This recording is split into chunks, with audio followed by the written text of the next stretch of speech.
Desa Pondokahulu berada di Kecamatan Ciomas, Kabupaten Serang.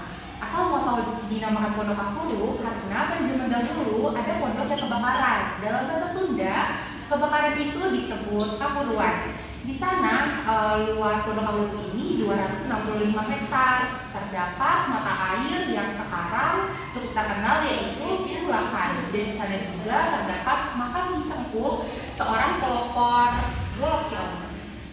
Desa Pondokahulu adalah desa agraris yang dimana banyak masyarakatnya itu bekerja sebagai petani dan juga peternak. Dari segi infrastruktur, desa Pondokahulu ini sudah bisa dibilang cukup memadai karena dari segi akses jalan sudah baik dan juga dari segi akses ke pendidikannya cukup dekat. Selain itu, akses ke kesehatan itu pun terjangkau. Dari segi modal sosial di desa Pondokahulu ini bisa dikatakan sudah cukup baik karena di desa Pondokahulu sendiri itu ada namanya program Jumsi atau Jumat Bersih yang dimana masyarakat di sana bergotong royong bekerja sama dalam hal membersihkan lingkup desa tersebut. Nah selain itu ada juga kegiatan pengajian, kegiatan gotong royong lainnya yang memang melibatkan masyarakat sekitar sana. Dari segi sumber daya alam, desa Pondokahulu bisa dikatakan cukup melimpah. Ada padi, ada kacang panjang, dan juga ada timun yang memang cukup melimpah di desa Pondokahulu.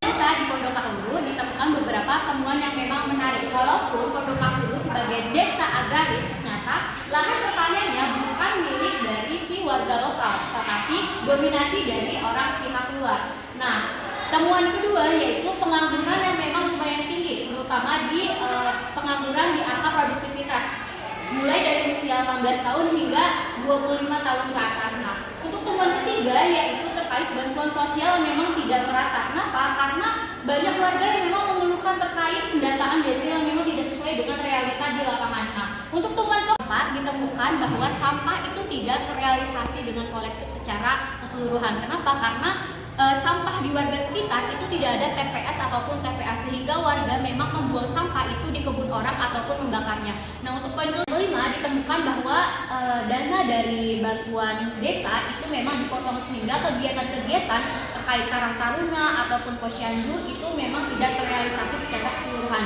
Dan ditemukan dari berbagai informasi informan dari 30 orang itu menyepakati bahwa Karang Taruna memang sudah tidak aktif. Ya, setelah kita sudah mendengarkan dari rekan-rekan saya sebelumnya telah menjelaskan dari gambar desanya dan temuan-temuan lapangan di desanya. Di sini kami telah merangkum dari 3 program untuk pemberdayaan masyarakat di Desa Pondokahulu sendiri, yaitu ada rumah sakit usia, kemudian ada edu wisata untuk desanya sendiri, kemudian untuk pemudanya itu ada pengembangan kapasitas pemuda.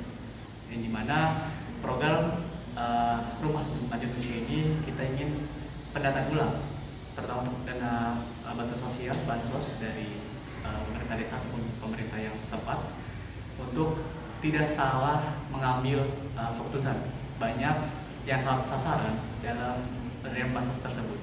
Kemudian masuk di ekowisata yang dimana kita itu ingin seperti gambar di atas merancang bahwasanya desa ini ingin dikembangkan kembali karena sayang mempunyai potensi yang sangat bagus. Kita bisa kembangkan dengan cara adanya tempat-tempat yang seperti ini untuk anak-anak muda nongkrong ataupun orang-orang yang kita untuk berdatang dan menuju ke sana.